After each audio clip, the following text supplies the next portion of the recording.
My wife wanted an open marriage. I wanted a quiet Thursday night with leftover pizza and the Cubs game. Guess who won? Before we dive deeper into this story, I have one small request. Please subscribe, drop a like, comment, and hit that hype button to boost this channel so more people can discover these incredible Reddit stories. Danny, we need to talk. Jessica set down her wine glass with that particular precision that meant I was about to get screwed, and not in the fun way. She'd been doing that thing where she arranged her face into what she probably thought looked like compassion, but came across more like a funeral director discussing payment plans. Shoot, I said, not looking away from the TV. Rizzo was up to bat, and honestly, watching him strike out seemed preferable to whatever Jessica had brewing. I've been thinking about us, about our marriage, about what we both need to be truly fulfilled. The way she said fulfilled made it sound like a yoga retreat brochure. I muted the game and turned to face her. At 38, Jessica still looked good, the kind of good that came from expensive gym memberships and whatever the hell she did at those spa weekends with her sister Amy. But there was something different in her eyes tonight. Something that made my stomach clench. What kind of thinking? I asked. She took a breath like she was about to dive off a high board. I think we should open our marriage. I stared at her. Open it to what? Jehovah's Witnesses? Danny, I'm serious. We've been together for 12 years. We're comfortable, maybe too comfortable. I think we both deserve to explore other connections while maintaining what we have. The words hit me like a slap, but I kept my face neutral. 12 years in the army teaches you not to react when someone's pointing a weapon at you, even if that weapon is your wife's mouth. Other connections, I repeated slowly. Physical connections. Emotional ones. It doesn't mean I love you any less. It just means we're mature enough to acknowledge that one person can't fulfill every need.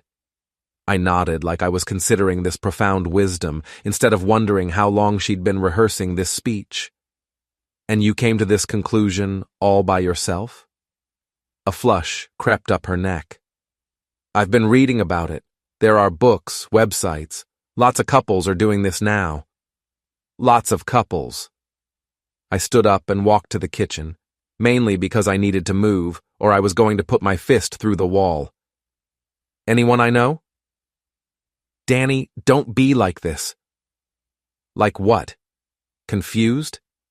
Because my wife just told me she wants to fuck other people but keep me around for the mortgage payments? That's not what this is about. I opened the fridge and grabbed a beer, taking my time with the bottle opener. Then explain it to me, Jess. Use small words. She followed me into the kitchen, her heels clicking on the tile like a countdown timer. You're being deliberately obtuse. This is about growth, about not letting fear and jealousy limit our potential for happiness. My potential for happiness. I took a long drink. Right now, my potential for happiness involves you not sleeping with other men. See? This is exactly the kind of possessive thinking that holds relationships back. I almost laughed. Almost. Possessive. Yeah, that's me, thinking my wife should only have intimacy with me. I'm practically a caveman. Jessica's phone buzzed on the counter. She glanced at it, and that flush deepened. Something cold settled in my chest. Expecting someone? I asked. It's just work. But she didn't check the message, and she didn't meet my eyes. In the army, we called that a tell. Everyone has one. That little thing they do when they're lying. Jessica's was touching her earring, which she was doing right now. Work at 9:30 on a Thursday night. You know how demanding my job is. I did know. Jessica worked in marketing for a mid-sized firm downtown. Her boss was a guy named Eric Prentice, mid-40s, divorced, drove a BMW he probably couldn't afford. I'd met him at a couple of company parties, the kind of guy who wore expensive suits to hide the fact that he had the personality of wet cardboard. Is Eric working late too? I asked casually. The earring touching intensified. I don't know. Probably. He's very dedicated. Dedicated, I nodded, That's one word for it. We stared at each other across the kitchen island. The refrigerator hummed. Somewhere in the distance, a dog was barking. Normal sounds in a normal house where a normal marriage was apparently dying. So, how does this work? I asked finally. Do we have rules? A schedule? Do I get Tuesdays and Thursdays while Eric gets the weekend? Eric? She tried to look confused, but her hand was practically welded to that earring now. What does Eric have to do with anything? You tell me. Danny, you're being paranoid. Am I? Because it seems like you've got this all figured out. The speech, the reasoning, the justification. Almost like you've been planning this for a while. Her phone buzzed again. This time she grabbed it, turning slightly away from me as she read. Important work emergency? I asked. Danny, I think you should take some time to process this. Maybe we can talk more tomorrow when you've had a chance to think rationally. Rationally. Like I was the one being unreasonable here. Sure, I said. I'll think about it. She smiled then, probably thinking she'd won. Good. I knew you'd understand eventually. You're a reasonable man, Danny. It's one of the things I love about you. Love. Right. The way she said it made it sound like she loved me the same way she loved her favorite coffee shop, convenient, comfortable, but easily replaced if something better came along. I'm going to bed, she said, kissing my cheek like we'd just discussed vacation plans instead of the nuclear option. Don't stay up too late.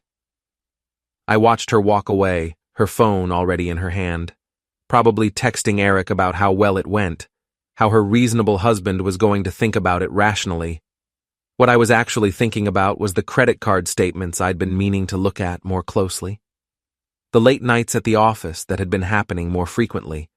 The new underwear I'd found in her drawer, black lace, tags still on, definitely not for my benefit since our intimate life had been about as exciting as a tax seminar lately. I finished my beer and opened another one. Then I got my laptop and started thinking very rationally indeed. By midnight, I'd learned several interesting things, like how Jessica's credit card showed charges at the Marriott downtown on 3 different afternoons last month. Always the same day she'd claimed to be in client meetings that ran long. Or how Eric Prentice was actually still married, not divorced, like he'd told everyone at the office parties. His wife's Facebook page was full of pictures of their perfect life together, vacations, anniversary dinners, family photos with their 2 kids. I closed the laptop and sat in the dark for a long time, listening to Jessica move around upstairs, getting ready for bed, probably texting her dedicated boss about how her reasonable husband was going to be so understanding about their mature, open arrangement. What Jessica didn't understand was that I'd spent 12 years learning how to plan operations, how to gather intelligence, how to identify targets and neutralize threats. And right now, my wife and her boyfriend had just declared war on everything I'd built. Time to show them what reasonable really looked like. The next morning, Jessica was gone before I woke up. No coffee made, no note, just the lingering smell of her expensive perfume and the kind of silence that screams guilt. Her side of the bed looked like she'd barely slept. I made coffee and sat at the kitchen table staring at my phone. 3 missed calls from my buddy Rob at work, probably wondering why I wasn't in yet. I called in sick, which wasn't entirely a lie. I felt sick to my stomach. Instead of going to the office, I drove to Melissa's apartment. Melissa Chen was Jessica's best friend since college, the kind of woman who knew where all the bodies were buried because she'd helped dig half the graves. If Jessica was cheating, and my gut said she definitely was, Melissa would know about it. She answered the door in yoga pants and an oversized sweater, her black hair pulled back in a messy bun. Danny? What are you doing here? Hey Mel, got a minute? She glanced past me like she was checking for Jessica's car. Is everything okay? That's what I'm trying to figure out. She let me in, which was interesting. If she was completely loyal to Jessica, she would have made an excuse. The fact that she didn't told me something. Coffee? She asked, already moving toward the kitchen. Sure. Melissa's apartment was exactly what you'd expect from a single woman in her late 30s who worked in graphic design. Lots of plants, abstract art, furniture that looked expensive, but was probably from Target. She poured 2 cups and handed me one. So what's going on? She asked. Jessica wants an open marriage. Melissa's hand froze halfway to her mouth. Coffee sloshed over the rim of her cup. She what? You heard me. Danny, She set the cup down and grabbed a paper towel, making a big production of cleaning up the spill. That's between you and Jess. Is it? She looked at me then, really looked at me, and I saw something I hadn't expected. Guilt. And maybe something else. What do you know, Mel? I don't know anything. Bullshit. She flinched. I'd never sworn at her before, never been anything but polite and friendly during all the dinner parties and group outings over the years, but polite and friendly wasn't going to get me answers. She's my best friend, Danny. And I'm her husband, or at least I was until yesterday. Melissa sat down across from me, wrapping her hands around her coffee cup like it was an anchor. What did she tell you exactly? That she wants to explore other connections, physical and emotional ones. That lots of couples are doing it now.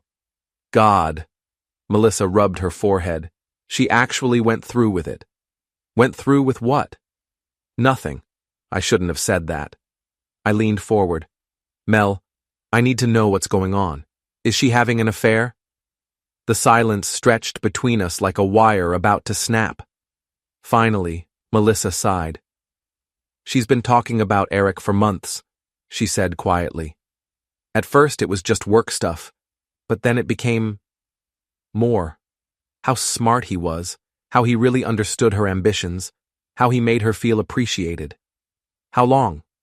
The talking? Maybe 6 months. But Danny, I don't know if anything actually. How long have they been sleeping together? Another silence. Longer this time. 2 months, she whispered. Maybe 3. The coffee tasted like ash in my mouth. You knew, all this time you knew she was cheating on me and you didn't say anything. She's my best friend. And what am I? That stopped her cold.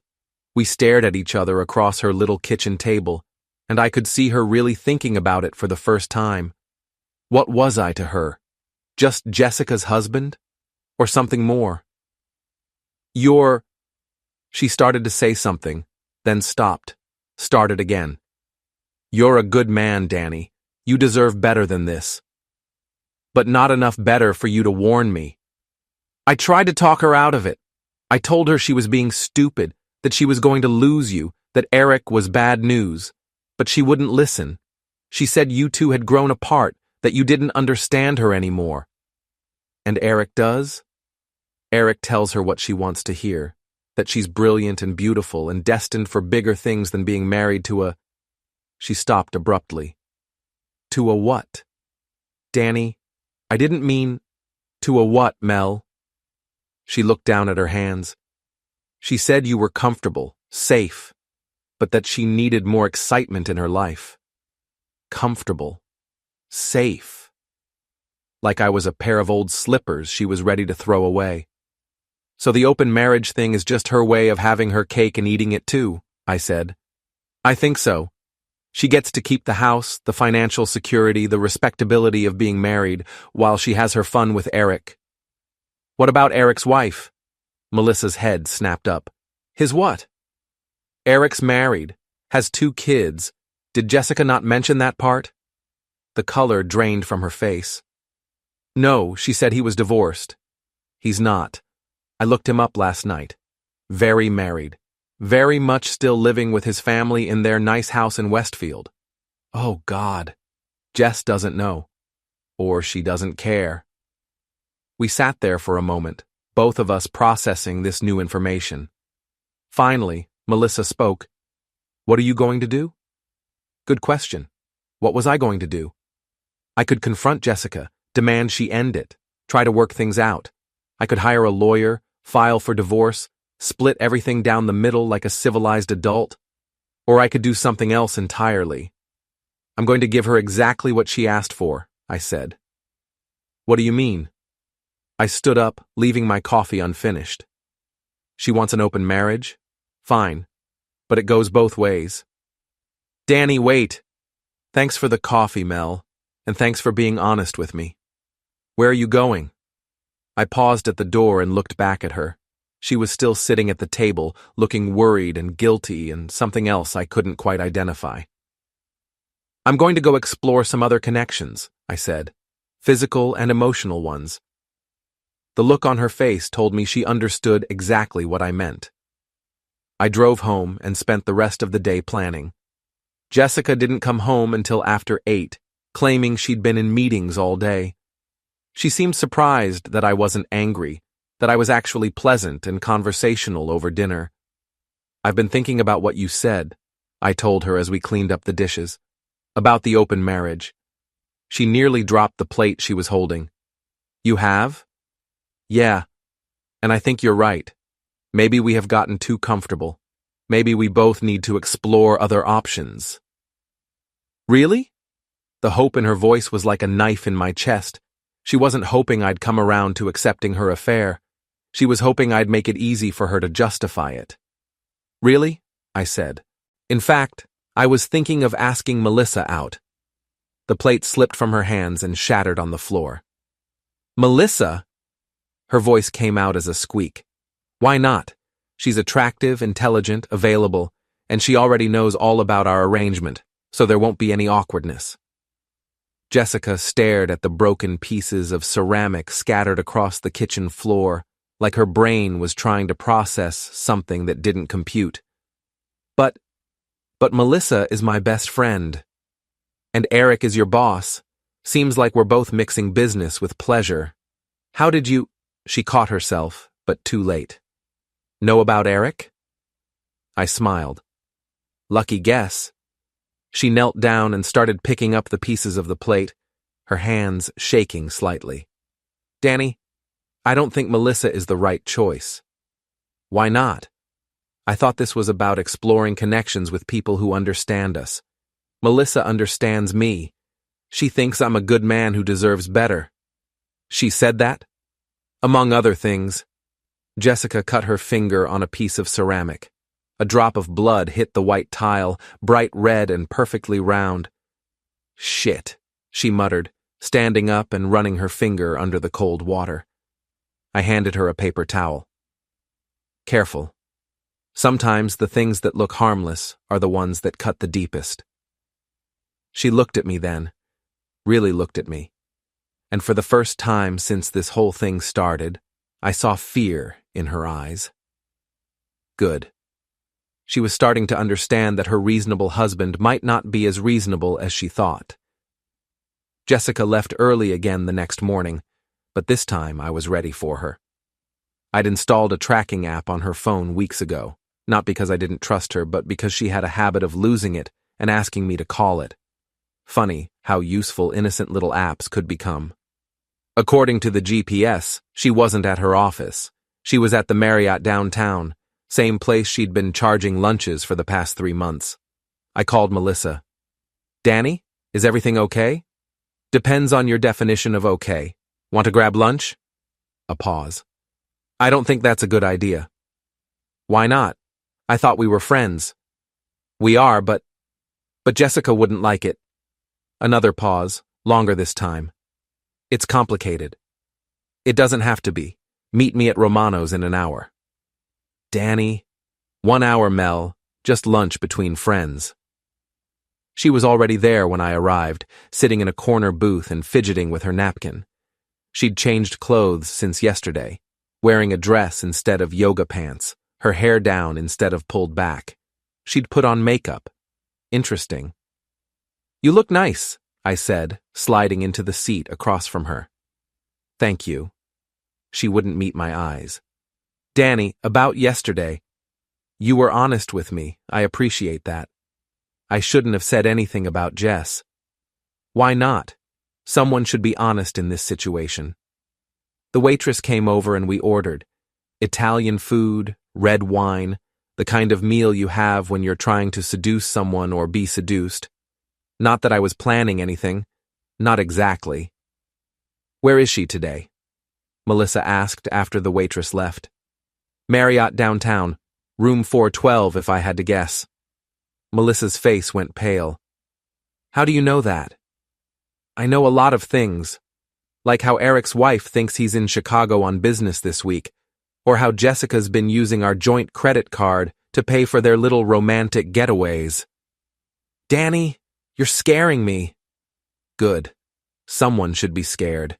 It sure as hell isn't going to be me anymore." The wine arrived. I poured for both of us, noting how Melissa's hand shook slightly when she picked up her glass. "What do you want from me?" she asked. "I want you to choose a side. It's not that simple." "Sure it is. You can keep covering for Jessica while she destroys our marriage and lies to everyone around her. Or you can help me show her what it feels like to be betrayed by someone she trusts." Melissa took a large gulp of wine. "You want me to spy on her. I want you to be my friend instead of her accomplice. That's not fair. Neither is what she's doing to me." We ate in relative silence, the tension thick enough to cut with a knife. Finally, Melissa spoke. "What did you mean yesterday? About exploring other connections?" "Exactly what Jessica meant. Maybe it's time I stopped being so comfortable and safe." "With me?" I met her eyes across the table. "Would that be so terrible?" She looked away, but not before I saw something flicker in her expression. Interest, guilt, maybe both. I could never do that to Jess. Even after what she's done to me? It's different. How? Because you're married to her. And she's sleeping with someone else. Seems like the marriage part isn't as important to her as it used to be. Melissa finished her wine and immediately poured another glass. "This is crazy." "Is it? Or is it just honest?" "Danny, I can't..." "Can't what? Can't admit that you've thought about it? Can't admit that you've been attracted to me for years, but stayed away because I was Jessica's husband?" Her face flushed red. "That's not..." "It's okay, Mel. I've thought about it too. That wasn't entirely true, but it wasn't entirely false either. Melissa was attractive, smart, funny, when she wasn't busy being Jessica's enabler. And right now, she was looking at me like I'd just offered her something she'd wanted for a long time, but never thought she could have. "She's going to hate me," Melissa said quietly. "She already hates you. She just doesn't know it yet." "What do you mean?" I pulled out my phone and showed her the text messages I'd intercepted. Jessica complaining to Eric about Melissa being clingy and jealous, how Melissa was getting suspicious and might cause problems, how they might need to cut her out of the loop. Melissa read them twice, her face getting paler with each word. "She said I was pathetic," she whispered. "She said a lot of things, none of them very nice." Melissa set the phone down like it was radioactive. "When did she send these?" "Last week, right after you tried to talk her out of the open marriage idea." "She told Eric about that?" "She tells Eric everything, including how boring and predictable her husband is, how she can't wait to be free of me." That last part was a slight exaggeration, but not by much. Jessica had made it clear that I was an obstacle to her happiness, not a partner in it. Melissa was quiet for a long time, staring at her wine glass like it held answers to questions she didn't want to ask. "What would you want me to do?" she asked finally. "Have dinner with me tomorrow night. Somewhere public. Somewhere Jessica's friends will see us."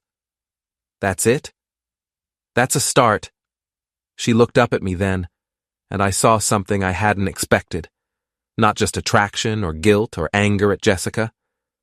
I saw possibility. "Okay," she said quietly.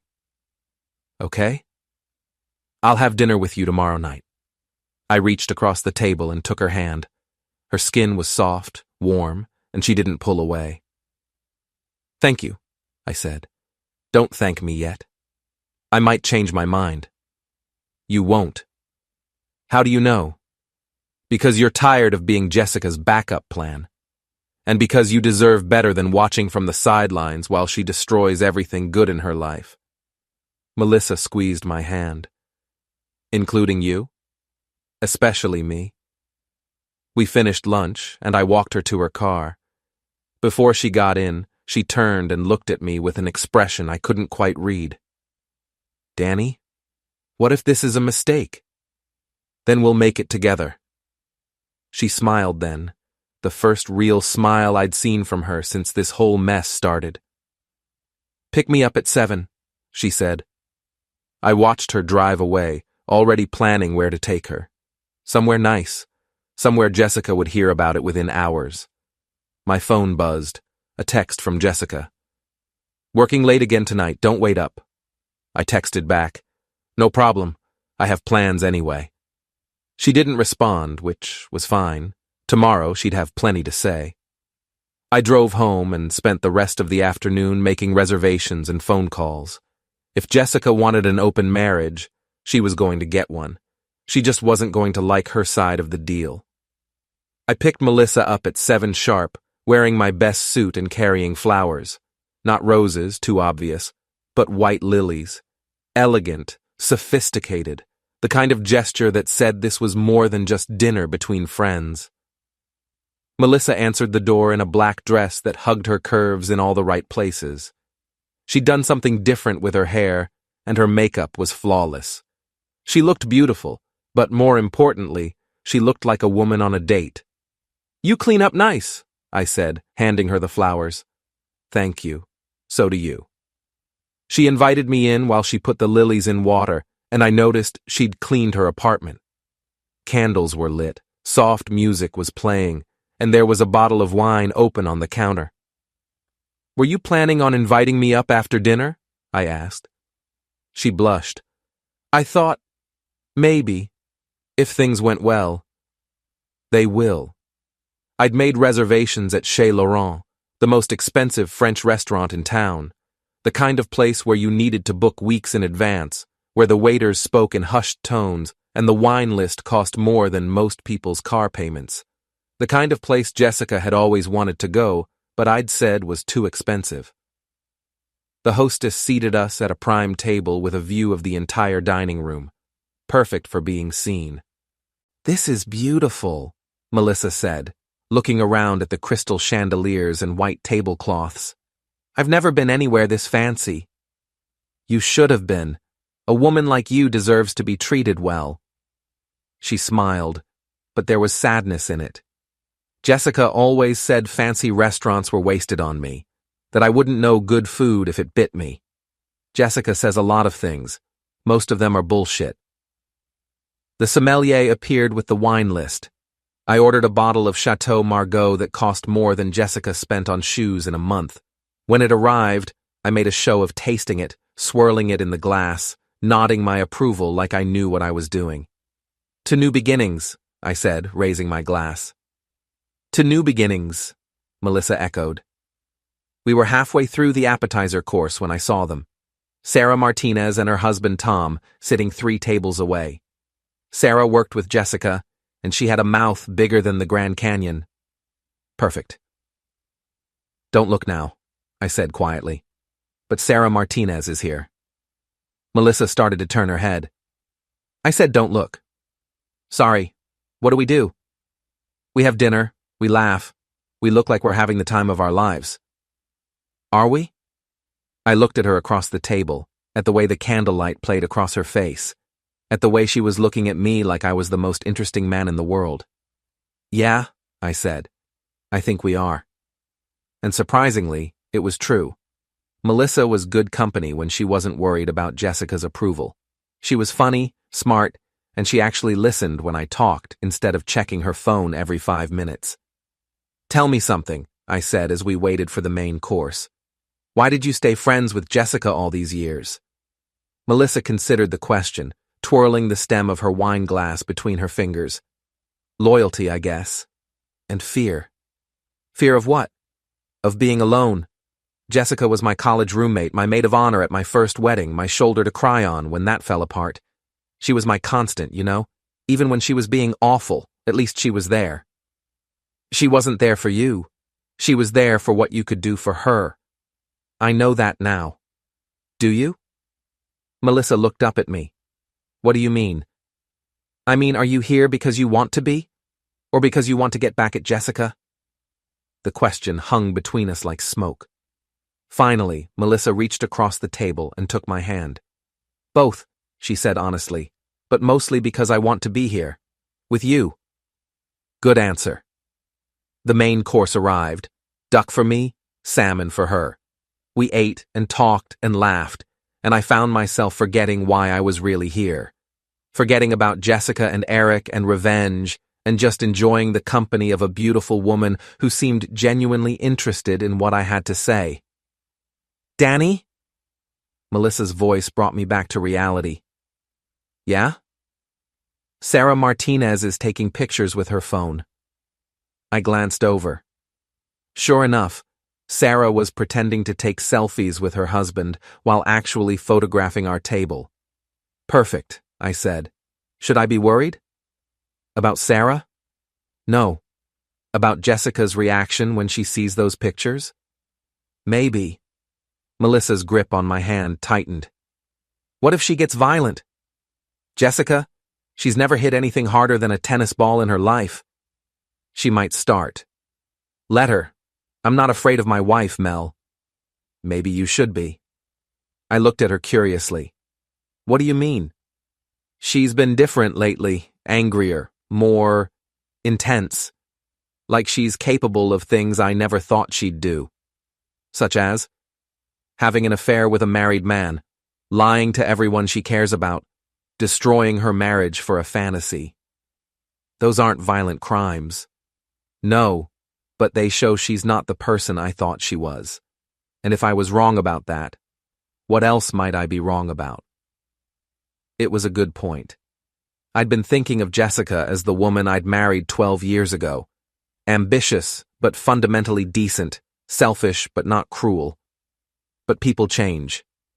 And maybe the woman who could lie to my face about wanting an open marriage while she was already cheating was capable of more than I'd given her credit for.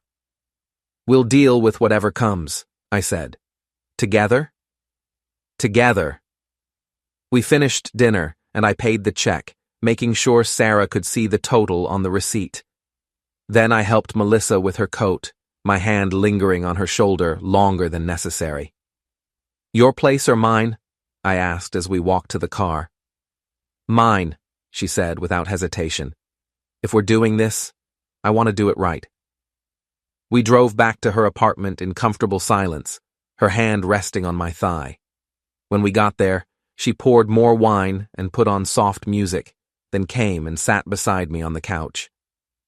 I haven't done this in a while, she said quietly. Neither have I.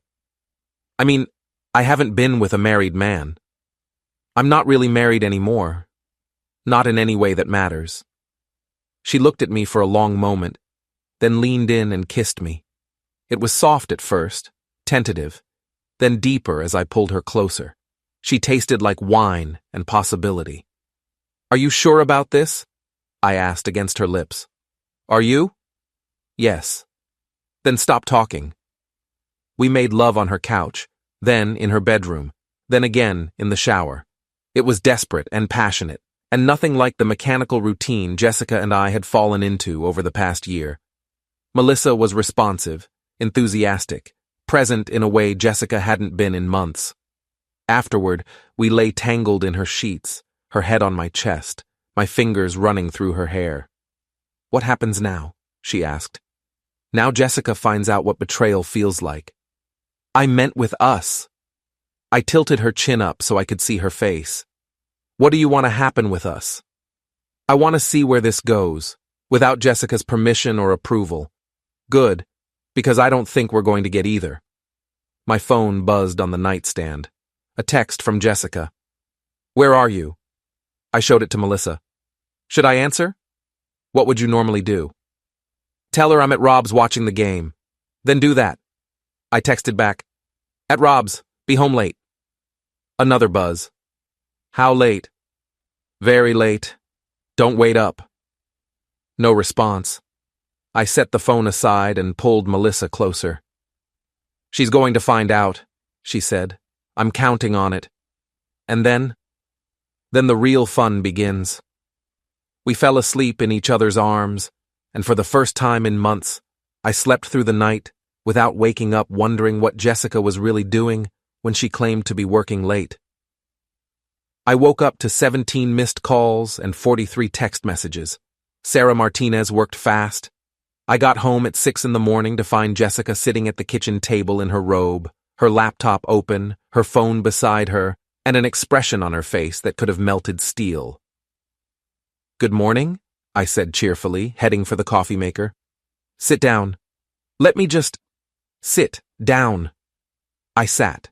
Jessica turned her laptop around so I could see the screen. It was Sarah Martinez's Facebook page, and there were at least a dozen photos of me and Melissa at Chez Laurent. Holding hands, laughing, looking very much like a couple on a romantic date. "Explain this," Jessica said in a voice that could have cut glass. "Dinner. Dinner. That's right. You said you wanted an open marriage. I'm opening it." "With my best friend?" "Ex-best friend from what I hear. Didn't you tell Eric she was getting pathetic and clingy?" Jessica's face went white. "How did you know about that?" "I know a lot of things, Jess. Like how you've been fucking your married boss for 3 months while lying to my face about wanting to work on our marriage. That's not... It's not what?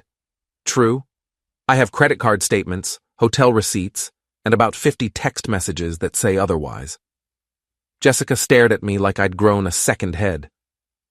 "You've been spying on me?" "I've been paying attention. There's a difference." "You had no right..." "I had no right?" I laughed, and it wasn't a pleasant sound. "I had no right to notice that my wife was cheating on me? That she was using our money to pay for hotel rooms where she could fuck another woman's husband?" "Danny, please." "Please what? Please pretend this isn't happening. Please be understanding about your need to explore other connections. Please keep being your safe, comfortable backup plan while you have your midlife crisis." Jessica's hands were shaking. "It's not like that." "Then what is it like?" "It's complicated." "No, it's not. It's simple. You wanted to have your cake and eat it too. You wanted to keep me around for financial security and respectability while you played house with Eric. The only thing you didn't count on was me doing the same thing.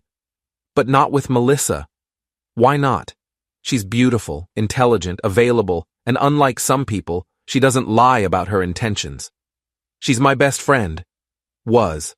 Past tense. And whose fault is that?" Jessica stood up abruptly, knocking over her coffee cup. The hot liquid spread across the table and dripped onto the floor. "This is different," she said.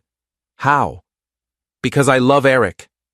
The words hung in the air like a bomb that hadn't quite exploded yet. Jessica's hand flew to her mouth like she could take them back, but it was too late. "You love him," I repeated slowly. "Danny, I didn't mean... You love him. Your married boss with 2 kids and a wife who thinks he's in Chicago on business. His marriage is complicated. His marriage is fine. I checked. His wife's Facebook page is full of happy family photos from last weekend. But I'm sure he told you they were separated, right? Just waiting for the right time to file papers?" Jessica's face crumpled. "You don't understand." "I understand perfectly. You fell for the oldest line in the cheater's handbook. Let me guess. They don't understand each other anymore. They're staying together for the kids. He's never felt this way about anyone before?" "Stop it." "Which one was it, Jess?" "All of them." "Stop it." "And you believed him. You actually believed that a man who would cheat on his wife wouldn't lie to his mistress." Jessica was crying now, mascara running down her cheeks in black streams. "You're being cruel." "I'm being honest. For the first time in months, someone in this house is being honest. I never meant for this to happen. But it did happen. And now you get to live with the consequences." "What consequences?" I stood up and walked to the sink, stepping over the spilled coffee. "Well, for starters, Melissa and I are going to keep seeing each other. Publicly, regularly, with great enthusiasm. You can't do that. Watch me. Danny, please. We can work this out. We can go to counseling. We can what? Pretend this never happened? Pretend you didn't spend 3 months lying to my face? Pretend you didn't just tell me you love another man? I was angry. I didn't mean it. Yes, you did. And you know what? It's fine, because I don't love you anymore either. That stopped her cold.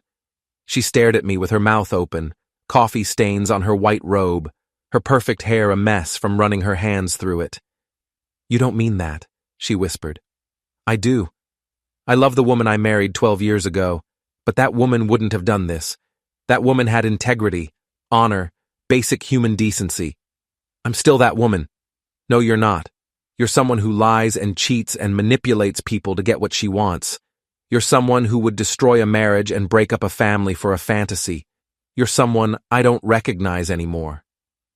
Jessica sank back into her chair like a deflated balloon. What do you want from me? Nothing.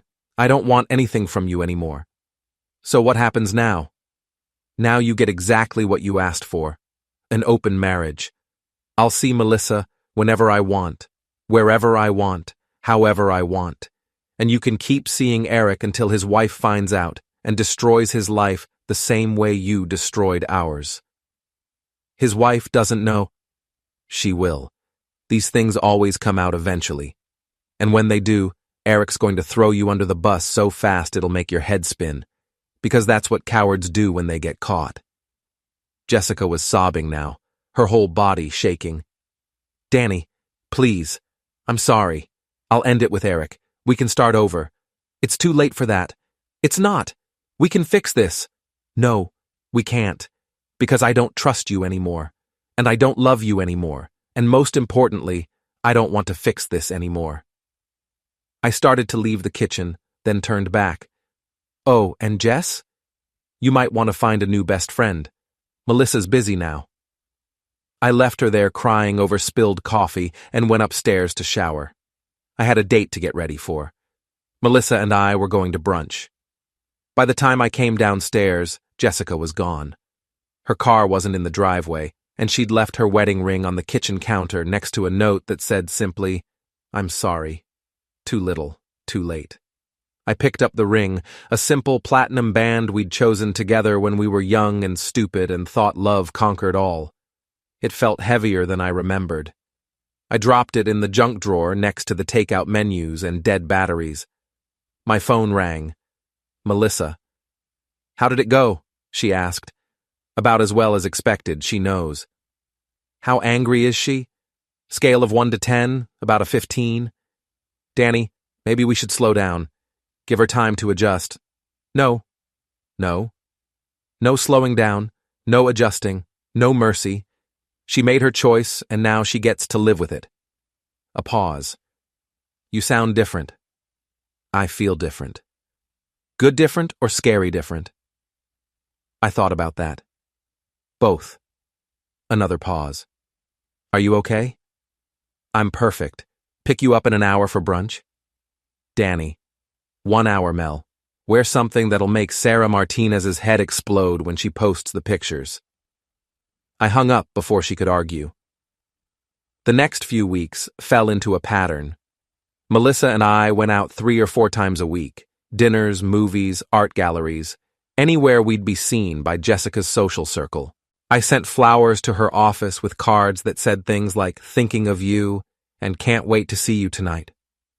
I picked her up for lunch dates in front of her apartment building where Jessica's other friends lived. Jessica, meanwhile, was falling apart. She'd moved in with her sister Amy, temporarily, claiming she needed space to think. But the truth was, Eric had dumped her the day after our kitchen confrontation. Apparently, when faced with the possibility of his wife finding out, he'd chosen his comfortable suburban life over his exciting affair. What a shock. Jessica tried calling me dozens of times, but I didn't answer. She sent long, rambling emails about how sorry she was, how she'd made a mistake, how she wanted to come home and work things out. I deleted them without reading past the first paragraph. She showed up at my office one afternoon, crying and begging me to talk to her. I had security escort her out.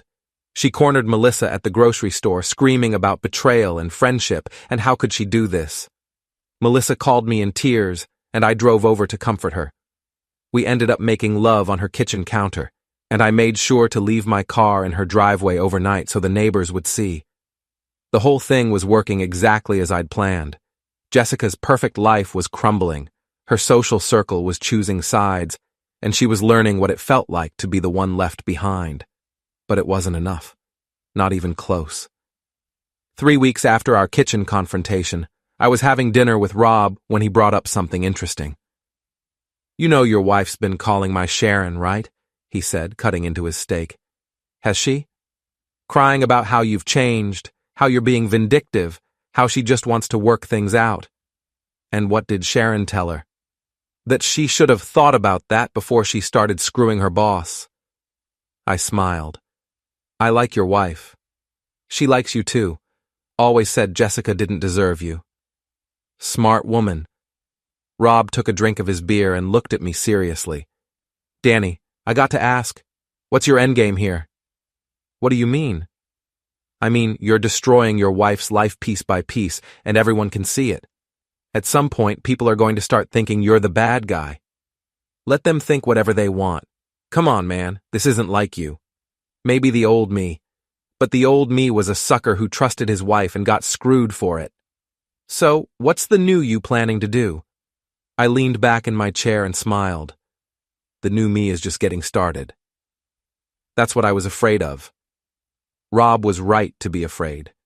Because what I hadn't told him, what I hadn't told anyone, was that I'd been busy during those 3 weeks. Very busy. I'd hired a private investigator to dig into Eric's life. Turns out Jessica wasn't his first affair. There had been at least 3 others over the past 5 years, all employees, all women he'd promised to leave his wife for. I'd also done some digging into Jessica's finances. She'd been skimming money from our joint accounts for months, presumably to fund her affair. Small amounts, but it added up to several $1,000s. And I'd been documenting everything. Every lie, every betrayal, every piece of evidence that showed Jessica had been planning to leave me long before she asked for an open marriage. But most importantly, I'd been planning the final phase of my revenge, the one that would destroy not just Jessica's marriage, but her career, her reputation, and her future, the one that would show her exactly what happened when you declared war on someone who'd spent 12 years learning how to fight. My phone buzzed, a text from an unknown number. "We need to talk. Eric." I showed it to Rob. "Looks like phase 2 is about to begin." Phase 2? The part where Eric realizes he's made a very big mistake. I texted back, "Romano's, 1 hour, come alone." "Danny," Rob said quietly, "whatever you're planning, maybe you should think about it first." I have thought about it. For 3 weeks.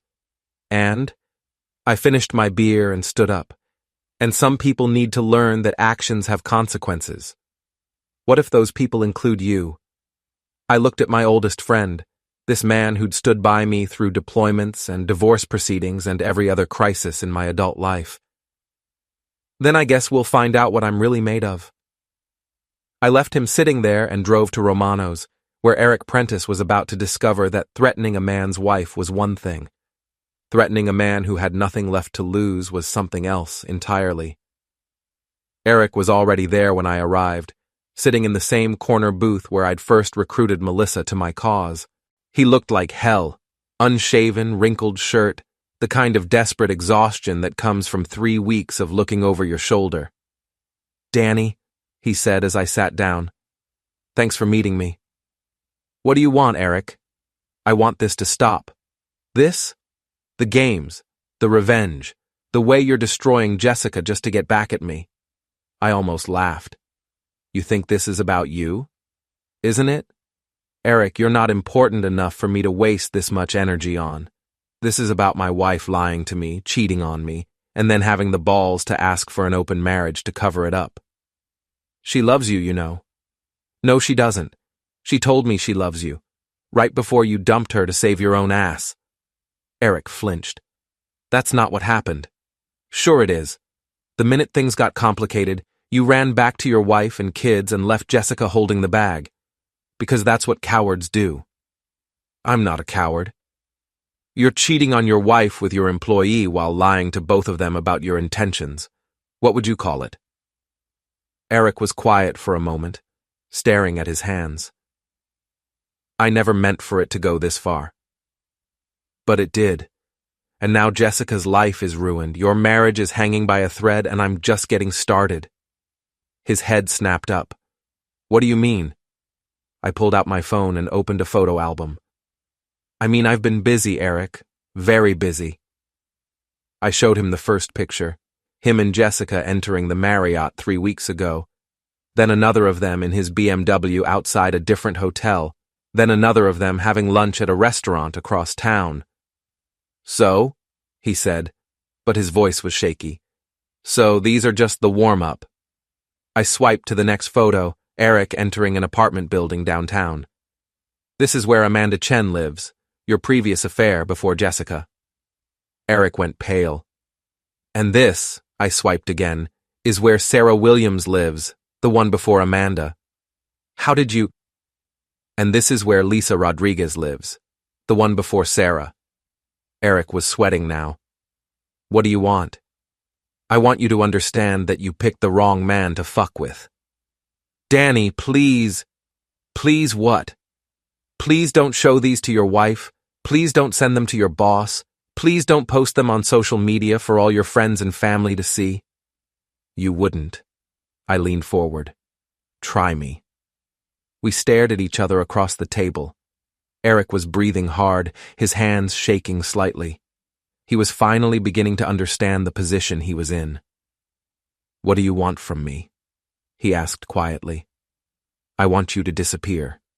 Quit your job, move to another city, start over somewhere else. And I want you to leave Jessica alone. I can't just quit my job. Sure you can.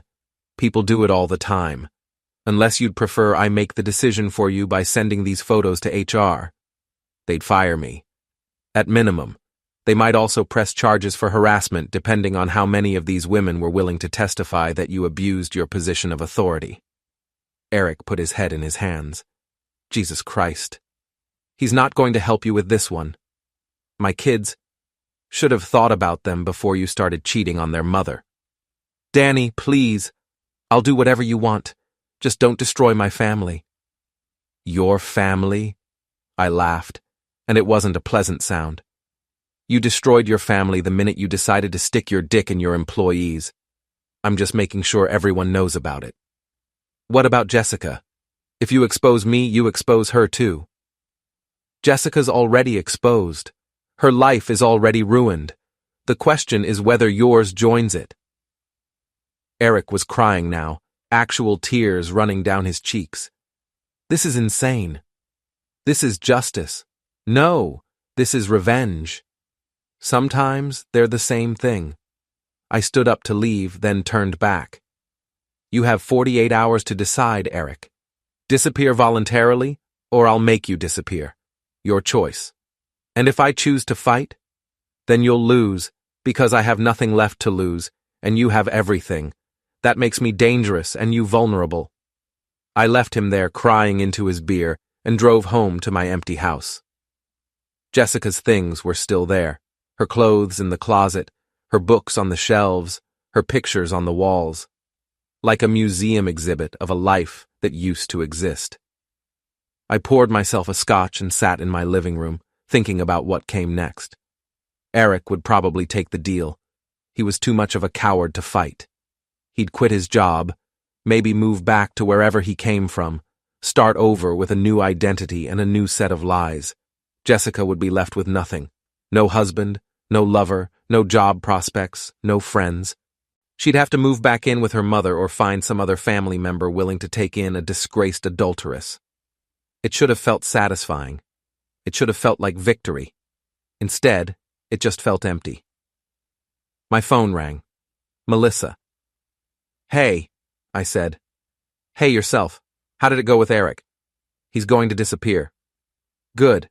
What about Jessica? What about her?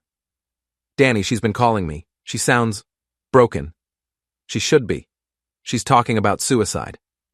That got my attention. What? She called me crying, saying her life was over, that she had nothing left to live for. She sounded serious, Danny. I was quiet for a moment, processing this. She's being dramatic. What if she's not? Then that's her choice. Danny? What? What do you want me to say, Mel? That I'm sorry? That I'll take her back? That I'll pretend none of this happened? I want you to be the man I fell in love with. This is the man you fell in love with. No, it's not. The man I fell in love with was kind and decent and wouldn't drive someone to suicide for revenge. The man you fell in love with was a sucker who let his wife walk all over him. Maybe, but he was also a good man. I finished my scotch and poured another one. Good men finish last, Mel. Do they? Because from where I'm sitting, it looks like you've already finished last. You've got your revenge, but you've lost your soul in the process. My soul was the first casualty in this war. It doesn't have to be. Yes, it does. Because if I stop now, if I show mercy, then Jessica wins. She gets to play the victim, the poor, wronged wife whose husband went crazy and destroyed her life. She gets sympathy and support and a fresh start. And what do you get? I get justice. No, Danny, you get to be alone with your anger for the rest of your life. She hung up. I sat there in the dark, drinking scotch and thinking about what she'd said, about justice and revenge and the difference between them, about the man I used to be and the man I'd become, about Jessica, alone somewhere, thinking about ending her life. My phone buzzed. A text from an unknown number. It's over. I'm sorry for everything. Tell Melissa I'm sorry too. Jay. I stared at the message for a long time. Then I called 911. 911, what's your emergency? I need a welfare check on my wife. I think she might be planning to hurt herself. Because whatever else Jessica had done, whatever lies she'd told or hearts she'd broken, she didn't deserve to die for it. And maybe, just maybe, there was still a piece of the good man left inside me after all. The police found Jessica at the Marriott downtown, the same hotel where she'd been meeting Eric. She was sitting on the bed in room 412 with an empty bottle of sleeping pills and a half-finished bottle of wine, but she was alive. Groggy, incoherent, but alive. They pumped her stomach at the hospital and kept her for 72 hours on psychiatric hold. I didn't visit. Melissa did. She wants to see you, she told me over coffee 3 days later. I'm sure she does. Danny, she almost died. But she didn't. Because you called 911. Because I'm not a monster.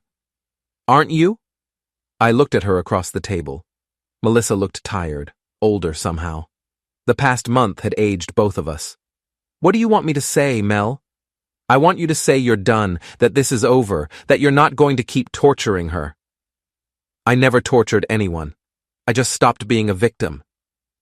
You destroyed her life. She destroyed her own life. I just made sure everyone could see it.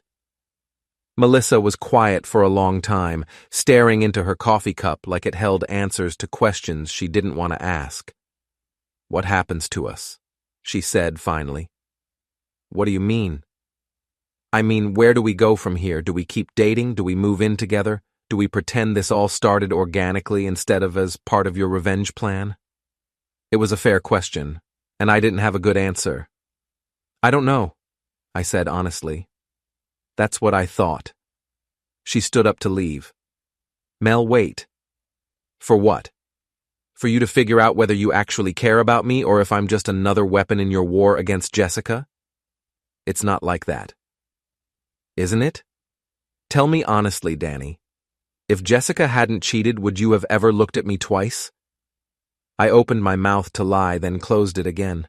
Because she deserved better than that. I don't know, I said again. At least you're honest. She picked up her purse. Jessica's getting out tomorrow. She's moving back to Ohio to live with her mother. She wanted me to tell you she's sorry and that she hopes someday you can forgive her. And what did you tell her? I told her forgiveness isn't something you can ask for. It's something you have to earn. Smart woman. Smart enough to know when I'm being used. She walked away, leaving me alone with my coffee and my thoughts and the hollow feeling that maybe I'd won the battle, but lost something more important in the process. I drove home to my empty house and found Eric's resignation letter in my email. He was moving to Portland, starting over, trying to rebuild his marriage. His wife had agreed to counseling, apparently. Some people get second chances. I deleted the email and poured myself a drink. The house was quiet. Too quiet. I'd gotten used to the sounds of another person living here, the shower running in the morning, the TV on in the background, the little domestic noises that make a house feel like a home. Now it just felt like a museum, a monument to a marriage that had died, and a man who'd killed it in the name of justice. My phone rang. Rob. "How you holding up?" he asked. "I'm fine." "Bullshit. Sharon saw Melissa at the grocery store. She said you two broke up." "We were never really together." "And Jessica's moving back to Ohio." "Good for her." "Danny, you won. You got your revenge. Jessica's life is ruined. Eric's gone. You've proven your point. So why do you sound like you lost?" It was a good question. Why did I feel like I'd lost? "Because maybe I did," I said. "What do you mean?" "I mean, maybe Melissa was right. Maybe I got my justice but lost my soul in the process." "So what are you going to do about it?" "I don't know. What do you do when you've burned down everything you used to care about?" "You build something new." "With what?" "I've got no wife, no girlfriend, no family. I've alienated half my friends and turned myself into the kind of man who drives people to suicide attempts." "You've also got a clean slate. No more lies, no more betrayal, no more wondering if the person you're with really loves you or is just using you. And no one to share it with. That's temporary. You're a good man, Danny. You just forgot for a while." "Am I? A good man?" "You called 911 when Jessica tried to kill herself. A bad man would have let her die. A good man wouldn't have driven her to it in the first place. A good man wouldn't have cheated on his wife either, but Jessica did that all by herself." I finished my drink and looked around my empty living room. "So what now?" "Now you figure out who you want to be going forward, the victim who got cheated on or the survivor who learned from it. And if I choose survivor? Then you stop punishing yourself for fighting back and start building a life worth living." After Rob hung up, I sat in the dark for a long time, thinking about choices and consequences and the difference between justice and revenge. About the man I used to be and the man I'd become and the man I might still be able to be. Finally, I picked up my phone and started typing. "Melissa, I know you probably don't want to hear from me, but I owe you an apology. You were right about everything. I used you, I lost myself, and I became someone I don't recognize. I don't expect forgiveness, but I wanted you to know that what we had wasn't all fake. You're an amazing woman, and you deserve better than what I gave you. I hope you find it. Danny." I hit send before I could change my mind. Then I typed another message. "Jessica, I heard you're moving to Ohio. I wanted you to know that I don't forgive you for what you did, but I don't wish you any more harm either. I hope you get the help you need and find a way to be happy. We both deserve that much. Danny." I sent that one too. Then I went upstairs and started packing Jessica's things. She'd need them in Ohio, and it was time to let go of the museum and start building something new. Something that looked like a future instead of a monument to the past. Outside, it started to rain. But for the first time in months, it didn't feel like the end of the world. It felt like a beginning. 3 months later, I got a letter from Jessica.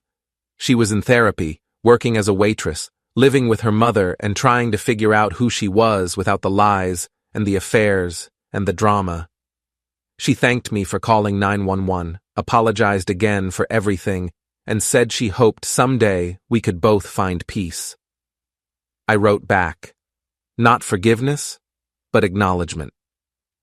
We'd both made mistakes. We'd both lost ourselves for a while. But we were both still here, still breathing, still capable of becoming better people than we'd been. A month after that, I ran into Melissa at the grocery store. She looked good, healthy, happy, like she'd found her footing again. "How are you?" she asked. "Better," I said. "You?" "The same." "I'm glad." We talked for a few minutes about safe things, work, weather, mutual friends. Then, as we were saying goodbye, she touched my arm. "Danny, for what it's worth, I think you're a good man who did some bad things, but I also think you learned from them." "I hope so." "I know so. Take care of yourself." "You too." I watched her walk away, and for the first time since this whole mess started, I didn't feel the urge to chase after her or call her back or try to fix something that was already broken. I just felt grateful that she'd been part of my story, even if she wasn't going to be part of my ending, because this wasn't really an ending at all. It was just the place where I stopped being the man who'd been betrayed and started being the man who'd survived it. And that man had a lot of living left to do.